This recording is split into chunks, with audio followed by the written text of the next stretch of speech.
কিছু নেতা এই মাঝখানে কিছুদিন আগে এরা বলতো যে আমরা যদি ক্ষমতায় থাকি সংবিধান থেকে বিসমিল্লাহ তুলে দিই। কথা বলেন ঠিক না বেঠিক? বলছে কি বলে নেই? আমরা বলি আল্লাহ তাআলা বলেছেন ইন্না নাহনু নাযালনা যিকরা ওয়া ইন্না লাহু লাহাফিজুন। এই কোরআন নাজিল করেছে আমি, এই কোরআন সংরক্ষণের দায়িত্ব আমি আল্লাহ। কথা বলেন ঠিক না বেঠিক? ইউরিদুনা লিইউতফিউ নূরাল্লাহি বিআফওয়াহিহিম ওয়াল্লাহু মুতিম্মু নূরিহি। আল্লাহ বলেন তোমরা ফুৎকার দিয়ে কোরআনের আলো নিভিয়ে দিতে চাও, আমি আল্লাহ এই কোরআনের আলো জ্বালাবো। কথা বলেন ঠিক না বেঠিক?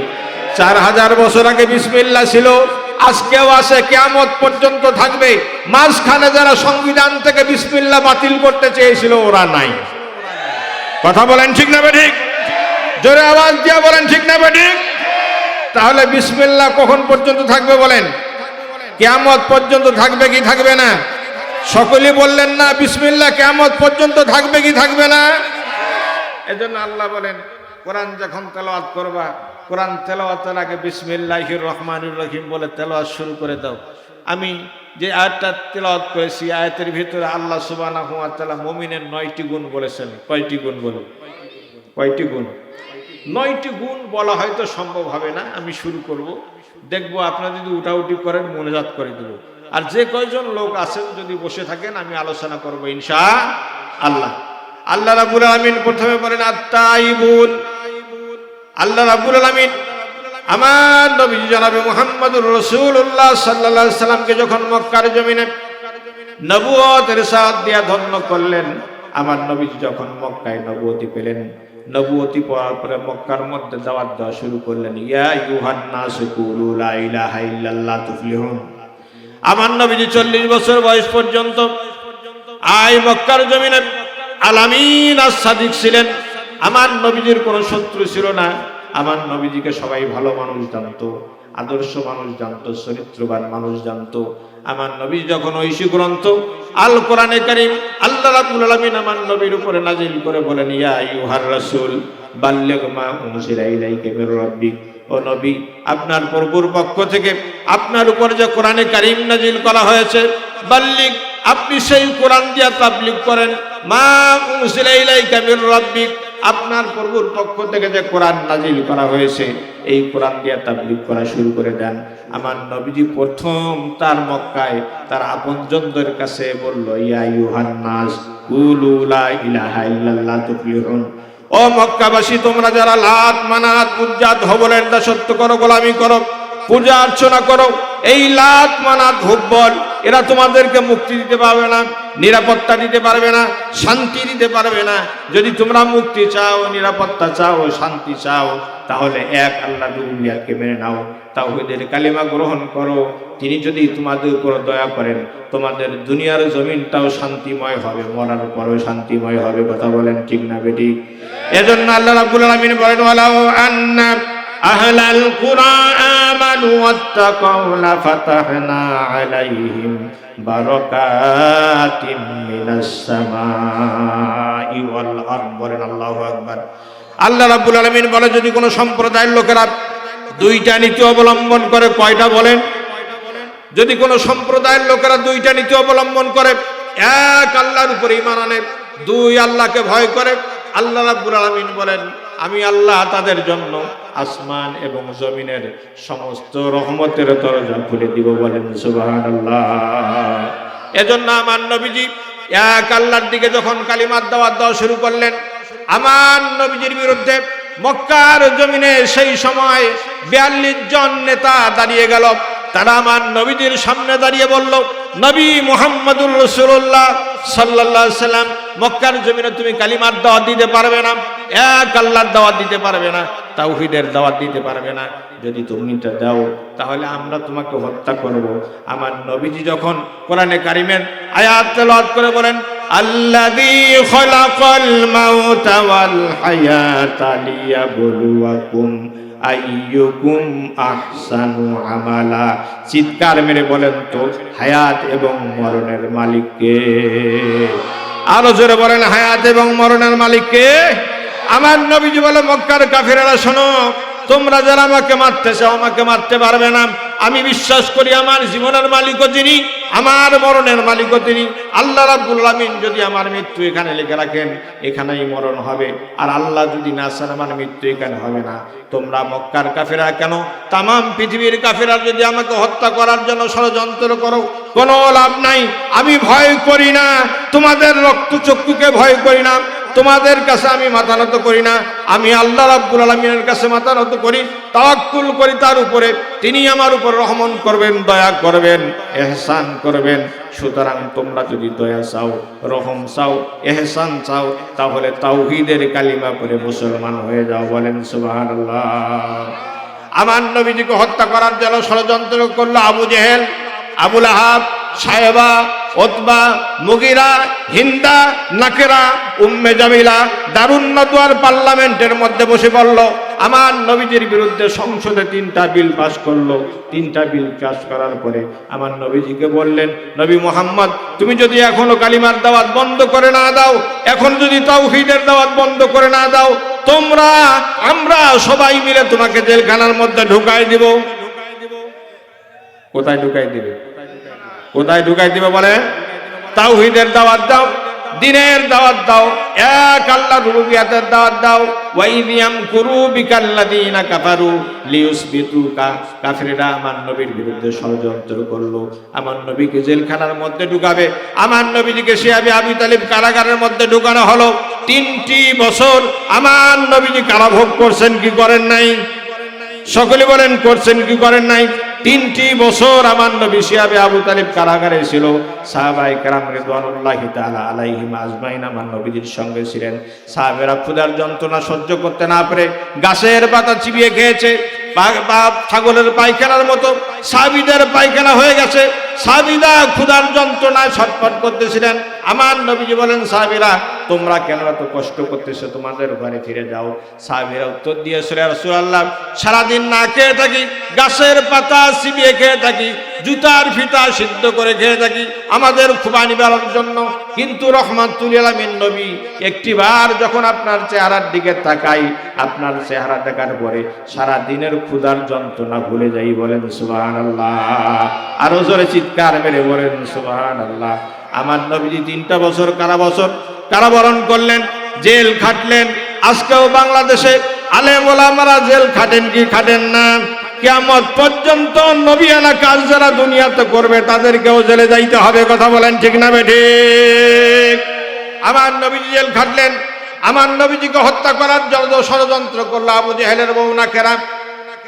আবু জেহেলকে ডাক দিয়ে বলল, ও আবু জেহেল, তুমি যদি নবী মুহাম্মদকে হত্যা করতে না পারো, নবী মুহাম্মদ এই মক্কার লিডার হয়ে যাবে, তোমার মতো নেতার কোনো চান্স থাকবে না।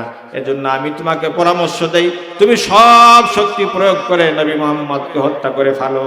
প্রাণের স্বামী, এটা যদি করতে না পারো মক্কার লিডার তুমি হতে পারবে না। আবু জেহেলের সামনে দাঁড়িয়ে চাদরখানা আবু জেহেলের হাতে দিয়া বলল, লিডার এমন একজন লোককে হত্যা করার জন্য পাঠাইছেন, ফাঁসি দেওয়ার জন্য গলার মধ্যে চাপ দিলাম, ফাঁসি তো লাগে না, উল্টা মুচকি মুচকি হাসে। এইরকম ভয়ঙ্কর লোক আমরা জীবনেও দেখি নাই। তাকে আমাদের দ্বারা হত্যা করা সম্ভব নয়। লিডার আপনি অন্য চিন্তা করেন। ঘরের ভিতর থেকে না কেরা বলতেছে, প্রিয়তমা, ও প্রিয় স্বামী, তোমাকে বলেছি নবী মুহাম্মদকে যদি হত্যা করতে না পারো মক্কার লিডার হতে পারবে না। শোনো, একটা সুযোগ মিট হয়েছে, তাতে কি হয়েছে? একবার না পারিলে দেখো শতবার, কেন পারিবে না তাহা ভাবু একবার। এবার তুমি পারলে না, আবার চেষ্টা করো। শোনো, তোমার পুলিশ বাহিনীকে লাগিয়ে দাও। নবী মুহাম্মদুর রাসূলুল্লাহ সাল্লাল্লাহু আলাইহি সাল্লাম যে রাস্তা দিয়া চলাচল করে, রাতের অন্ধকারে তোমার পুলিশ বাহিনীকে লাগায় দিয়া সেই রাস্তার মধ্যে একটা গর্ত খনন করো। আরবের সব বিষাক্ত কাঁটাগুলো নিয়ে এসে সে গর্তের মধ্যে ফেলায় দাও। নবী মুহাম্মদ রাত্রে যখন জানতে পারবে না, বুঝতে পারবে না গর্ত আছে, রাস্তা দিয়ে ওই রাস্তা দিয়ে যাবে, সে গর্তের মধ্যে পড়ে যাবে। আরবের বিষাক্ত কাঁটাগুলো তার শরীরের মধ্যে ঢুকে যাবে। বিষের যন্ত্রণা সহ্য করতে না পারে নবী মুহাম্মদ পৃথিবীর জমিন থেকে চিরবিদায় নিয়ে চলে যাবে। আবু জেহেল আর নাকেরা পরামর্শ করে রাতের অন্ধকারে তার পুলিশ বাহিনীকে লাগিয়ে দিল, যাও গর্ত খনন করো।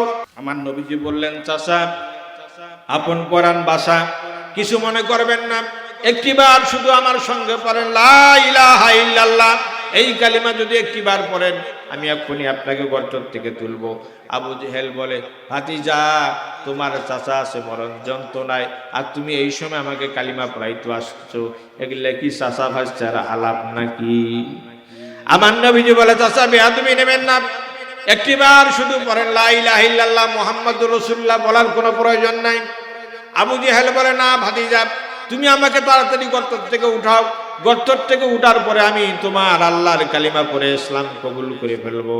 নবী মুহাম্মদুর রাসূলুল্লাহ এই কথা বিশ্বাস করতেছিলেন। জিবরিল আমিন বলে, হুজুর ওর কথা বিশ্বাস করবেন না, মালটা সুট মাল। কথা বলেন ঠিক না বেঠিক? আরো জোরে আওয়াজ দিয়ে বলেন ঠিক না বেঠিক? ও নবী আপনি তাকে বিশ্বাস করবেন, গর্ত থেকে উঠাবেন, আর গর্ত থেকে উঠার পরে সে আপনার গলা টিপে ধরবে। কথা বলেন ঠিক না বেঠিক? ও নবী এই ভুল করবেন না, আপনি তাকে কালিমা না পড়া পর্যন্ত গর্ত থেকে উঠাবেন না। আমার নবীজি বলে, চাচা আমার নাম নেওয়ার দরকার নাই, শুধু বলেন লা ইলাহা ইল্লাল্লাহ। আবু জেহেল তাও যখন রাজি হয় না, আবু জেহেল যখন রাজি হচ্ছিল না, আমার নবীজি বলেন, চাচা লা ইলাহা ইল্লাল্লাহ বলার দরকার নাই, একটুখানি সময় আপনার চোখ দুইটা বন্ধ করেন, বাতাসের দিকে কান লাগান, গাছপালার দিকে কান লাগান, আপনাকে কিছু বলতে হবে না, শুধু বাতাস থেকে একটা আওয়াজ ভেসে আসবে, গাছপালার পাতার থেকে একটা আওয়াজ ভেসে আসবে, চাচা শুধু একটিবার আপনি বলবেন কি আওয়াজ এসেছে। আবু জেহেল কিছুক্ষণের জন্য চোখ বন্ধ করলো, চোখ বন্ধ করার পরে 2 মিনিট পরে খোলার পরে ডাক দিয়া বলে, ভাতিজা ও নবী মুহাম্মদ সাল্লাল্লাহু আলাইহি সাল্লাম, বাতাসের মধ্যে শুনলাম, গাছপালার মধ্যে শুনলাম, বাতাসে শোনা যায় তোমার নাম আর তোমার আল্লাহর নাম। চিৎকার মেরে বলে আল্লাহু আকবার। তারপরে আবু জেহেল কালিমা পড়তে রাজি না। আমার নবীজি রাস্তা দিয়ে যাচ্ছিলেন, হঠাৎ করে আমার নবীজি তাকায় দেখেন ছোট্ট একটি বাচ্চা, 8 বছর 9 বছরের বাচ্চা রাস্তা দিয়ে আসতেছিল গান গাইতে গাইতে। কি গাইতে গাইতে? আমাদের ছেলেমেয়েরা রাস্তা দিয়ে বেড়ায় তখন গান গায়, কি গায় না? ফাইটে যায়, ভাঙ্গি যায়, সুরি যায়, মুসরি যায়, সিঁড়ি যায়, গান আছে না নাই? কত আছে কি নাই? এরকম গান গাইতে গাইতে আসছিল। আমার নবীজি ছোট্ট বাচ্চাটাকে কাছে ডাকলেন, ডাকার পরে মাথার উপরে হাত বুলালেন। আমার নবীজি ছিলেন পরশ পাথর, আমার নবীজির সংস্পর্শে যে আসলো সে সোনার মানুষে রূপান্তরিত হয়ে যেত। বলেন সুবহানাল্লাহ। ছোট্ট বাচ্চাকে আমার নবী যখন বুকের সঙ্গে জড়াই নিলেন, কপালে চুমু দিলেন, গাপে চুমু দিলেন, দেওয়ার পরে ছোট্ট বাচ্চাকে আমার নবীজি বললেন, বাবা তুমি কি বলতেছো? ছোট বাচ্চা বলতেছে, কেন আপনি গান বোঝেন না? আমি গান বলতেছিলাম। আমার নবীজি বলে, বাবা তুমি যে গানটা গাইতে সেটা পচা গান, আমি একটা তোমাকে গান শিখাই দেই, এই গানটা তুমি গাইতে পারো, তোমাকে যে আল্লাহ তৈরি করেছেন তোমারও ভালো লাগবে, তারও ভালো লাগবে। বলেন সুবহানাল্লাহ। ছোট্ট বাচ্চা আমার নবীজির নুরানি চেহারার দিকে তাকায় আছে। আমার নবীজি ছিলেন পৃথিবীর মধ্যে সবচেয়ে সুদর্শন পুরুষ। বলেন সুবহানাল্লাহ। আরো জোরে চিৎকার মেরে বলেন সুবহানাল্লাহ। আমার নবীজির চেহারার দিকে তাকায় আছে ছোট্ট বাচ্চা। তাকানোর পর কিছুক্ষণ পরে বলে, আমি এইটুকু বয়সে যত মানুষ দেখেছি আপনার মতো সুদর্শন সুন্দর মানুষ একটাও দেখি নাই। আপনাকে দেখার পরে আমার অন্তরটা জুড়িয়ে গেছে। বলেন তো কি গান আমাকে শিখাইতে চান? আল নবীজি ছোট্ট বাচ্চাকে বুকের মধ্যে জড়াই নিয়ে বলো, বান্দা আমার সঙ্গে একটি পর বলো লা ইলাহা ইল্লাল্লাহু মুহাম্মাদুর রাসূলুল্লাহ। ছোট্ট বাচ্চা আমার নবীজির সঙ্গে কালিমা পড়লেন। কিছুক্ষণ পরে নবীজির কাছ থেকে বিদায় নিয়ে তার বাড়ির দিকে রওনা দিল। কওমের মধ্যে যখন ঢুকে পড়ল, ছোট্ট বাচ্চা ছিল, ইহুদির বাচ্চা। তার কওমের লোকজনেরা কালিমা শোনার পরে আশ্চর্য হয়ে গেল। তারা চিন্তা করলেন, নবী মুহাম্মদের কালিমা পাইল কোথায়? ছোট্ট বাচ্চার বাবা মাকে কমপ্লেন করলো, তোমার ছেলে নবী মুহাম্মদের ধর্ম কবুল করে, ইসলাম কবুল করে মুসলমান হয়ে গেছে, এখনো সময় আছে, তোমার বাচ্চাকে ফিরাই নিয়ে আসো, নইলে এই কওম থেকে তোমাকে আমরা বহিষ্কার করব, তোমাকে আমরা একঘরা করব, সমাজ থেকে বহিষ্কার করব। ছোট্ট বাচ্চাকে বাবা মা দুজনে বোঝানো শুরু করলো, বাবা আমরা ইহুদি, আমার ধর্ম নবী মুহাম্মদের ধর্ম এক নয়, নবী মুহাম্মদের কালিমা পড়া আমাদের ধর্মে নাই, তুমি এই কালিমা পড়া বন্ধ করো, এই গান বন্ধ করো। ছোট্ট বাচ্চা বলতেছে, মা ও বাবা শোনো, আমি জীবনে যত গান গেয়েছি এরকম মধুর গান জীবনে আমি কোনোদিন শুনি নাই, গাই নাই। বলেন সুবহানাল্লাহ। শোনো, তোমরা আমাকে যতই যা করো, যতই শাসন করো, যতই প্রহার করো, যতই আঘাত করো, যে গান আমাকে ওই মানুষটা শিখেছে ওই গান আমি মরার আগ পর্যন্ত ভুলতে পারবো না। বলেন সুবহানাল্লাহ। ছোট্ট বাচ্চাকে অনেক শাসন করার পরেও যখন স্বামী স্ত্রী ক্লান্ত হয়ে গেল, বাচ্চা কালিমা বলতেছিল না, আর কওমের লোকদের অত্যাচারে সহ্য হতেছিল না, স্বামী স্ত্রী দুজনে পরামর্শ করে প্রিয়তমা স্ত্রী স্বামীকে ডাক দিয়ে বলে, স্বামী শোনো, পাশের গ্রামে সাপুরিয়ার বাড়ি আছে, সেই সাপুরিয়ার বাড়ির থেকে তুমি একটা বিষাক্ত সাপ নিয়ে এসে আমাকে দিয়ে দাও, আমি খাবার পাতিলার মধ্যে রেখে দিব। কিছুক্ষণ পরে ছেলে যখন এসে আমার কাছে খাবার চাইবে, আমি বলবো যাও খাবার পাতিলার মধ্যে খাবার আছে নিয়ে খাও। সে যখন খাবার খাইতে যাবে, বিষাক্ত সাপ দংশন করে তাকে পৃথিবীর জমিন থেকে চিরতরে বিদায় করে দিবে। বলেন নাউজুবিল্লাহ। স্বামী স্ত্রী পরামর্শ করে ঠিক তাই করলো। পাশের গ্রাম থেকে সাপুরিয়ার বাড়ির থেকে একটা বিষাক্ত সাপ নিয়ে এসে খাবার পাতিলার মধ্যে রেখে দিল। কিছুক্ষণ পরে ছেলে বাড়িতে ঢুকলো, লা ইলাহা ইল্লাল্লাহু মুহাম্মাদুর রাসূলুল্লাহ কালিমা পড়তে পড়তে বাড়ির মধ্যে ঢুকে পড়লো। ছেলে ঢোকার পরে মাকে ডাক দিয়ে বলল, মা, ও মা, আমার প্রচন্ড রকমের ক্ষুধা লেগেছে, আমাকে খাইতে দাও। মা বলে, যাও রান্নাঘরে খাবার আছে নিয়ে খাও। ছেলে রান্নাঘরের দিকে যাচ্ছে কালিমা পড়তে পড়তে। মা তখন দেখে ছেলে রান্নাঘরের কাছাকাছি চলে গেছে। মা আরো হাউমাউ করে চিৎকার মেরে কান্নাকাটি শুরু করে দিয়েছে।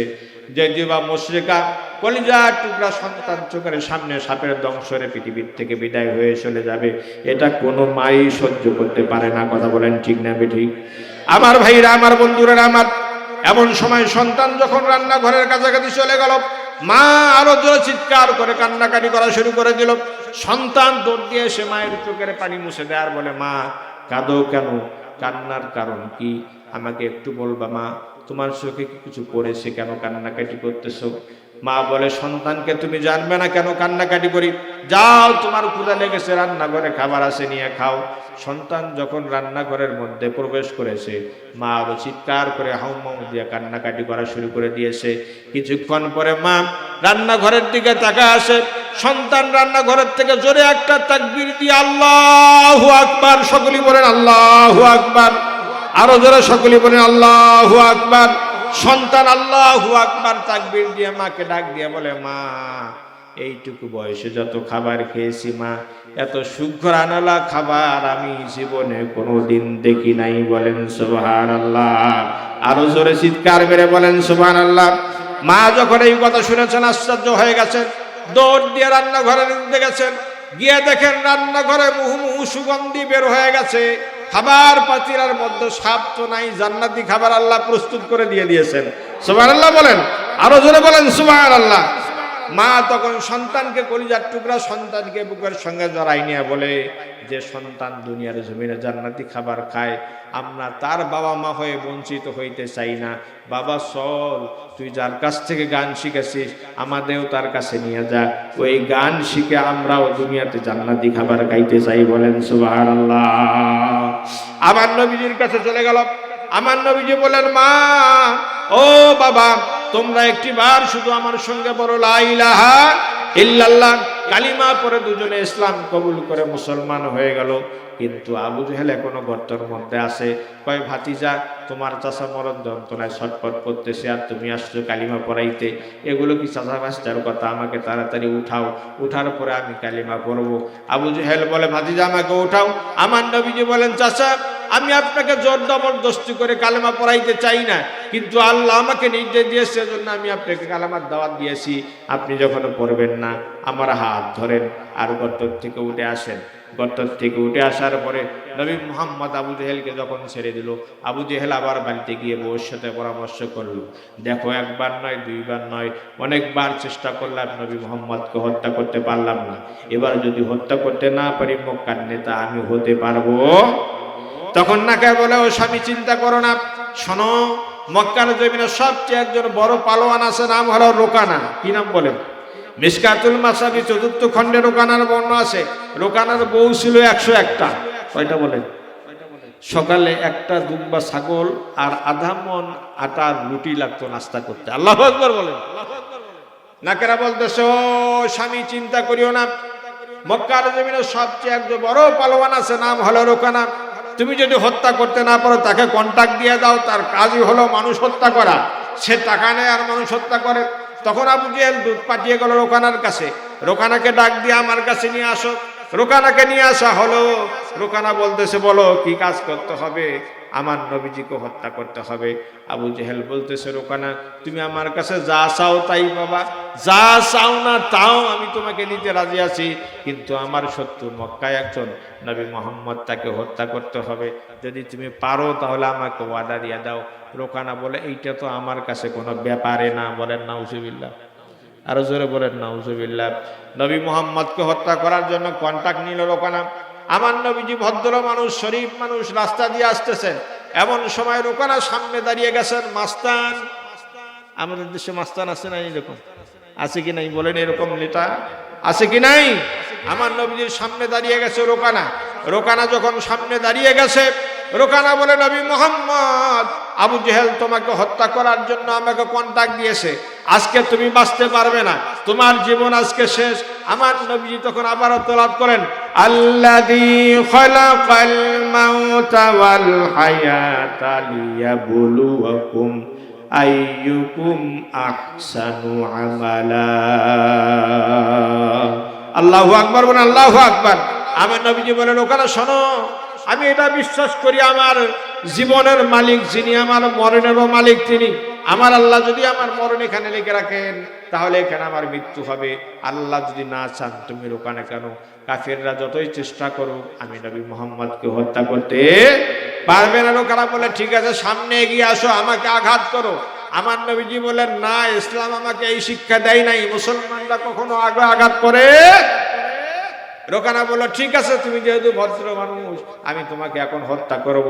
এই কথা বলার পরে আমার নবীজির গলার মধ্যে রোকানা এমন করে হাত দেওয়ার জন্য এগিয়ে আসছে। আমার নবীজি আস্তে করে ডান হাত দিয়ে রোকানার গলা টিপে ধরেছে। বলেন সুবহানাল্লাহ, আরো জোরে বলেন সুবহানাল্লাহ। তাফসীরের কিতাবের মধ্যে আছে, আমার নবীজির ডান হাতে শুধু ছিল 40 জন জান্নাতি যুবকের শক্তি। বলেন আল্লাহু আকবার। আমার নবী যখন ডান হাত দিয়ে রোকানার গলা টিপে ধরেছে, রোকানা চিন্তা করে, কিরে গলা ধরবো, আমি ধরলো উল্টা মোহাম্মদ আমার গলা, বুঝতে পারলাম না। আমার নবীজি রোকানাকে ধরলো, মাথার উপরে উঠাই দিল, এমনি করে ঘুরায় ফেলাই দিল। রোকানা 40 হাত ধরে গিয়ে পড়ে গেল। বলেন আল্লাহু আকবার। রোকানা বলে, নবী মোহাম্মদ, বুঝছি তুমি তোমার আল্লাহর নাম নিছো, কিন্তু আমার দেবদেবীর নাম নেওয়ার কথা আমার মনে নাই। আমার নবীজি বলে, ঠিক আছে, নাও। লাত, মানাত, উজ্জাত, হবল যত কিছু আছে, দুম্বা, হাম্বা, খাম্বা সব নিয়ে সামনে এগিয়ে আসো। রোকানা এবার দেবদেবীর নাম নিয়ে আমার নবীজিকে ধরার জন্য যখন আসলেন, আমার নবীজি আবার ডান হাত দিয়ে রোকানার গলা টিপে ধরলো, আবার মাথার উপরে উঠাইলেন, একটা ঘোরান দিলেন, আবার ফেলাই দিলেন। 40 হাত ধরে গিয়ে পড়ে গেল। বলেন আল্লাহু আকবার। রোকানা তখন ওঠে, গায়ের ঝুলা ছাড়া, আর বলে, নবী মোহাম্মদ, কোন কাজ 3 বার সারা ফাইনাল হয় না। এবারেই তোমার সাথে আমার শেষ কথা বলা। ও মুহাম্মদ, এবার তৈরি হয় না, আমি তোমাকে হত্যা করব। এমন সময় আল্লাহর ফেরেশতা জিবরিল আমিন আসলেন। আনা রাসূল রাব্বিক, আমি আল্লাহর পক্ষ থেকে পাঠানো বার্তাবাহক জিবরিল আমিন। ও নবী, এটা ইসলামের শত্রু, মুসলমানদের শত্রু, দিন ইসলামের শত্রু, কোরআনের শত্রু। ও নবী মুহাম্মদ, আল্লাহ আপনাকে পারমিশন দিয়েছে, কে আপনি ক্ষমা করবেন না, একে একটা চরম শিক্ষা দিয়ে দেন। আল্লাহু আকবার বলেন, আরো জোরে বলেন আল্লাহু আকবার। আমার নবীজি রোকানাকে এমন করে ধরে আকাশের উপরে উঠাই দিলেন। আমার নবীজি ডান হাঁটুটা আস্তে করে উপরে উঠাইলেন, একটা থাবা দিলেন, আর রোকানার কোমর ভেঙে রোকানা 40 হাত দূরে গিয়ে পড়ে গেল। বলেন আল্লাহু আকবার। রোকানা শেষ পর্যন্ত ওঠে আর বলে, নবী মোহাম্মদ, আজকে তো আমি মার খাইলাম, কিন্তু কালকে যাবা কোন দিকে তোমাকে দেখার কথা আছে। আমাদের এরকম কিছু ছেলে আছে, মারামারি লাগে, যখন মাইর খায় শেষে আর পায় না, কয় কালকে যাবো কোন দিক দিয়ে। আছে কি নাই? আছে কি নাই? বলেন আছে কি নাই? আছে কি নাই? আমার নবী যখন আবার দৌড় দিয়ে গেলেন বাড়ির দিকে, কাফিররা ষড়যন্ত্র করতেই থাকলো, আমার নবীকে হত্যা করবেন। কিন্তু আল্লাহ রাব্বুল আলামিন বলেন, ওয়ালাল আখিরাতু খায়রুল লাকা মিনাল উলা। ও নবী, আপনি চিন্তা করবেন না, আপনার বর্তমান দিনগুলো খারাপ যাচ্ছে, কিন্তু আমি আল্লাহ আপনার আগামী দিনগুলো আপনার জন্য বিজয় নিশ্চিত করে দিয়েছি। বলেন সুবহানাল্লাহ। আজকে নবী নাই, কিন্তু নবীর সংবিধান আছে কি নাই?